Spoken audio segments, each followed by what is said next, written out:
Hi everyone. Now today we are going to discuss the topic that is verbal communication. Now what is verbal communication?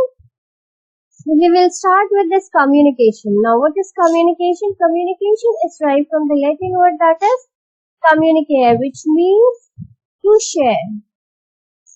So in communication, if one individual, in communication there is minimum of 2% because the characteristics of communication is that there should be minimum of 2%, maximum can be any numbers. Now, if there is 2%, one person is called as the sender who is sending the message and the other person who receives the message is called as the receiver. Now, in case of communication, the sender has some message, information, we can say ideas, opinions, thoughts, emotions. It can be anything and he wants to give that, he wants to share that ideas, opinions and message with the other person. That is called as communication when he transmits his message to the receiver and the receiver receives that message and understands that message, then the communication process is over. So communication is basically a process of transmitting information from one person to another. It is the act of sharing ideas, facts, opinions, thoughts, messages, or emotions with other people in and out of the organization. So, see, communication is needed in each and every sphere of life. And it is most important. Nowadays, it plays an important role in organizations as well.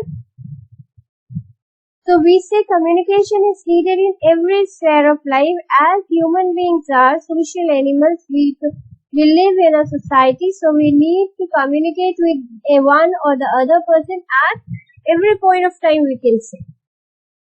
So now the next is, what is verbal communication?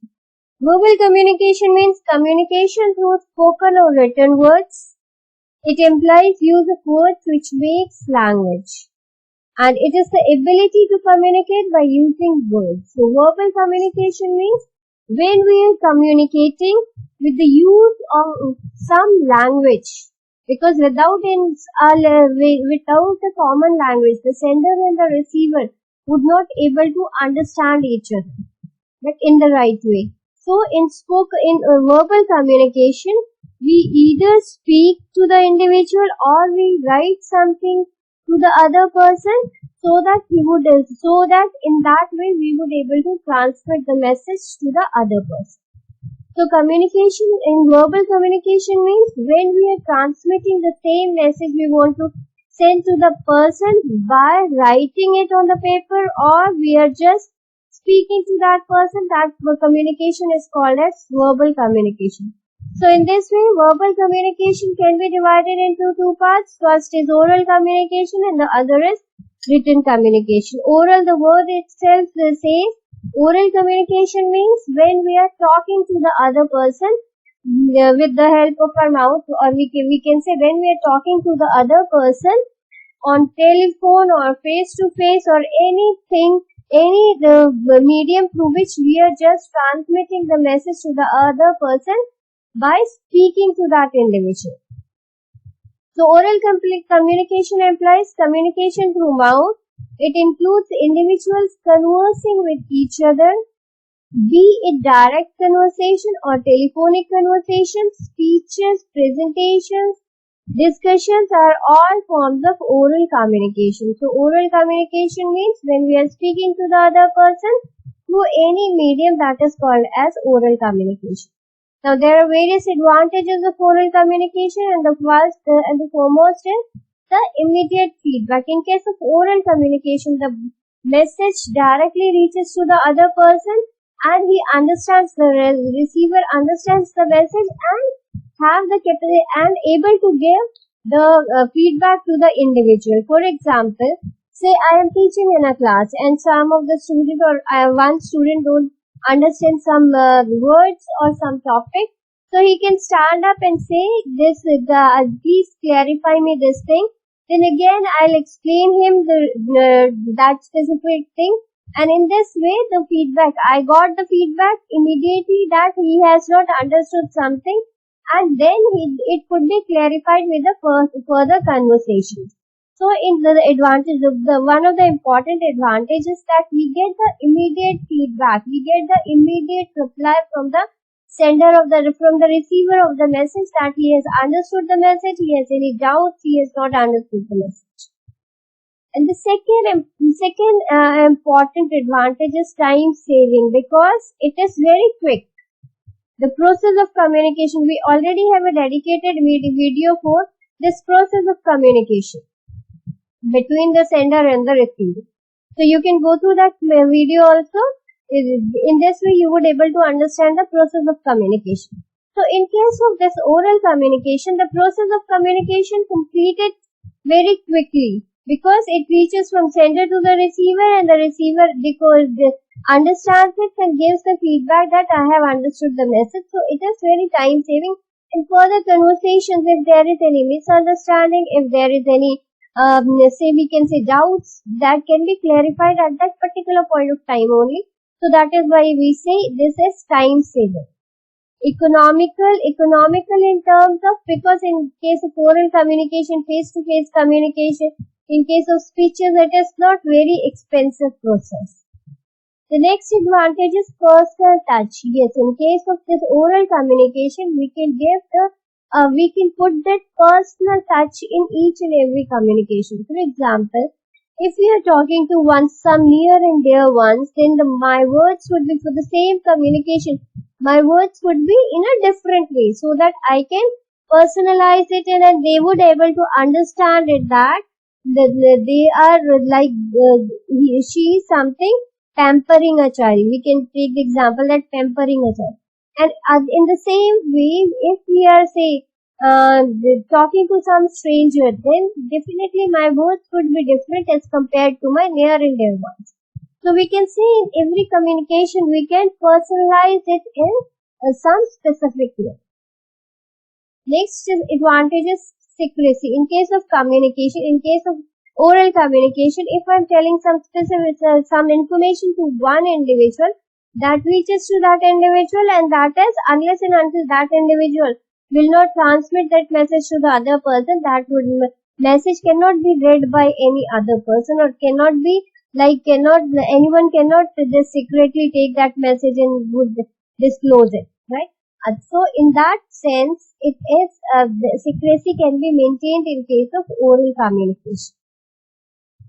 Group communication. In case of oral communication, we can have group communication also. We can communicate in a group, we can say, or we can talk to many people at one point of time. So now everything has its own disadvantages as well. So in case of oral communication, there is some disadvantages as well. First is poor retention, which means that we cannot remember it for a long period of time. Maybe say 10 days back, what all things I have communicated to the other person, with the passage of time I may forgot it. So that is why we say in case of this oral communication, retention would be for a shorter period of time. The second important disadvantage is there is no records. We can say, if I am telling something, or if I am saying something to the one individual, and I cannot prove it with any other person that I told this thing to the individual, because I don't have any records of that. Third is time consuming, in sense that at times it may happen when we start talking, we keep on talking, and at times we also deviate from the topic and we continue in that topic. So in that sense, this oral communication is time consuming also, because there are something which can be done in a shorter period of time, for which we have taken a long period. Misunderstanding in terms of, because in case of oral communication, there are certain words, there are specific words which we can say there are some specialized words also that can be misunderstood by the other person, or that cannot be understood by the other person, or there are certain words which have say more than one meanings or double meanings, so it can be misunderstood in any other sense. For example, if I am using the word train, trains are in the park, So crane means there is a one bird that's specifically named as crane, and there is also machinery, that construction machinery that is needed for at the time of this construction. So it can be misunderstood that if I am using the word for a specific bird, it can be misunderstood with that machinery. Or we can say there are some specialized words, like there are management terms. We can say hierarchy. It may not be understood by many persons, or it can be misunderstood by some persons. So that is why we say in case of oral communication, at times the words can be misunderstood or assumptions would be different. So the meaning will change when we assume it differently. Unsuitable for lengthy messages, because we say this oral communication has a less retention power. So, for example, we can take this example. Say if I am going to the market and I have a long list, and if I am not writing it somewhere, it may happen that when we will go in the market, I will skip, or I will forgot 3-4 things. So that is why we say in case of lengthy messages, at times it would not be understood completely by the other person, by the receiver of the message, or it can be we can say not completely understood, or not completely, would not able to concentrate for such a long period of time. That is why it can be half-heard. Next, lack of responsibility. Lack of responsibility in terms of, because we cannot prove that I did something to this person. In organization, for example, if I say there is an urgent meeting in the organization, and if we communicate, if we send one office boy and inform him that you have to communicate each and every person in the organization or in one specific department that there is an urgent meeting at this point of time. So it may happen that individual who has not attended the meeting would deny that I have not received the message, that is why I would not able to attend this meeting. So we can have, at times we cannot say proof that in the proof that message has been delivered. So we can say that is lack of responsibility, or we cannot make anyone responsible for some time at some point of time in oral communication. Now there are various forms of oral communication in the organization, specifically, for example, face-to-face communication or oral communication, interviews, telephonic conversations, grapevine communication is also called as this informal communication, whatever communication we are doing in the organization at the tea time, at the lunch time, that is grapevine communication. Negotiations with the clients, or negotiations between management can be a form of oral communication. Meetings, lectures, speeches, presentations, conferences, seminars, workshops, these are the form of organization. These are the form of oral communication that are normally used in the organizations. Now, next is written communication. Written communication means any communication which we are doing by writing. That is called as written communication. A medium for communication that entails the written words, letters, emails, and manuals are forms of written communication needed for written communication. The old style of communication did not have public relationships, advertising, technology, and many aspects of modern day communication.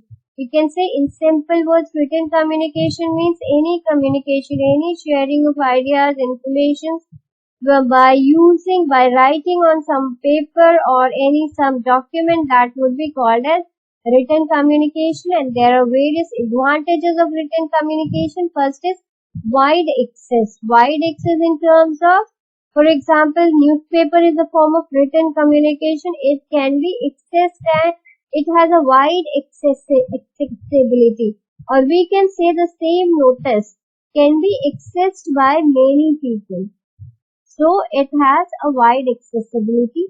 The second is accuracy. Accuracy in terms of, for example, if I am writing a mail to any of my senior, I am writing a mail, I am reading it again and I am checking it whether it is perfectly alright or not. If not, then I can do or some corrections. I can articulate the language. I can do say spelling mistakes, grammar errors, and then I can send the message.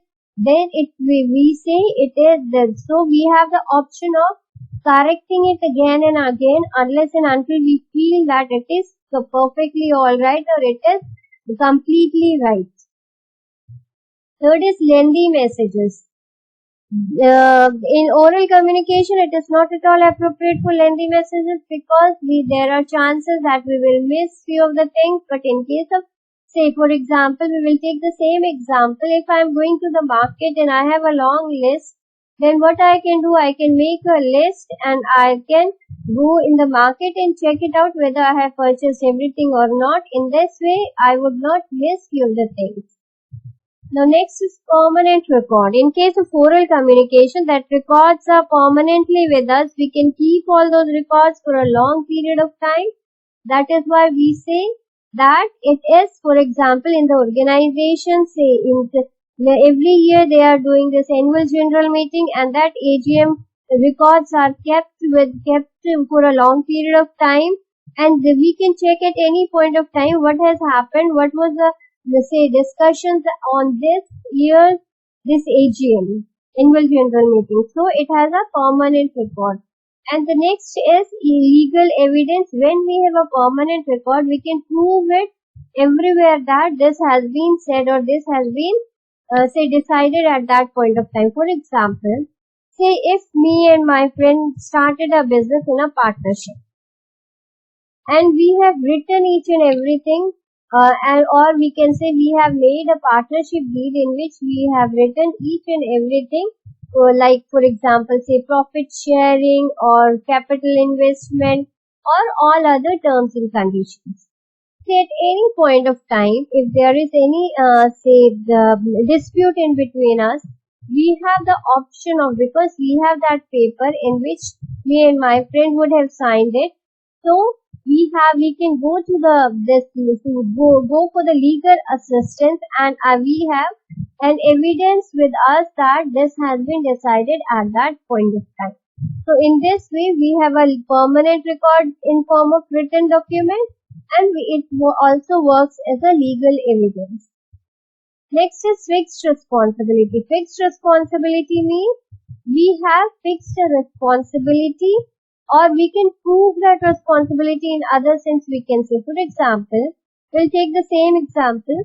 Say there is an urgent meeting in the organization and if we have written that urgent notice, we have made a notice and then we have written the name of the notice or we have circulated that notice in the hands of the office boy and he has to sign that document and write the name of that individual who has seen that notice. So in this way we can fix the responsibility of each and everyone whosoever have signed that document, that they have been received that message that they have to come for that urgent meeting. Next is convenience. This written communication is convenient because it has many advantages. We can correct it again and again. We can keep the records also, and it also works as this legal evidence. So we see written messages are convenient to send to the other person as compared to the oral communication. Now, again, there are some disadvantages as well. First is time consuming. We say if we are writing a letter to some individual and we are doing this again, corrections again and again, and we are reading it again and again and doing corrections, so it is a time consuming process. Next is it is a costly process because we need stationery, pens, printers and all to send that take that printout of that message, or we have to write that message. That is why we say it is a costly process also.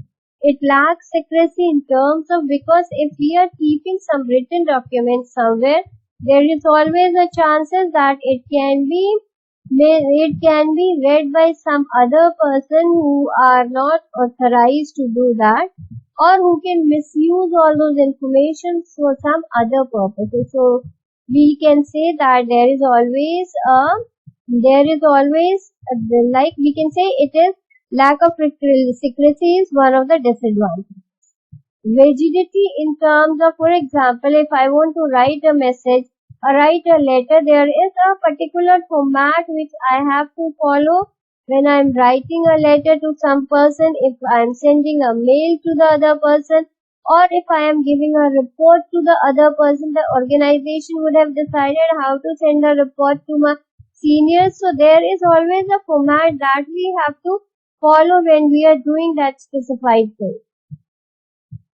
Now next is impersonal. Impersonal in terms of, there is the advantage in oral communication that we can put that we can personalize each and every communication in some or the other way.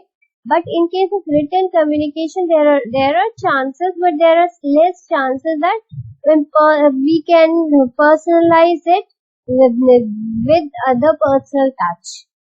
Next is delayed feedback in terms of, because when we send the message, someone will receive the message at some point of time. For example, if I am sending a mail to one of my clients, he will read it with his convenience, and then he will revert me back according to his preferences. So in this way, we say that the feedback is delayed as compared to the oral communication. The various forms of written communication that are normally used in the organizations are emails, websites, memorandums, letters, reports, notices, minutes, circulars, manuals, handbooks, orders, inquiries, complaints, quotations and other like sales contract, newsletters, bulletin boards, notices, etc. These are all the forms of written communication that are normally used in the organizations. So hope you would have understood this, what is verbal communication, and we have dedicated this video for this communication as well in detail, so you can go through that also. I will put this in description, and if you need this all these details, then you will get all the details in the description box as well. Thank you for your time.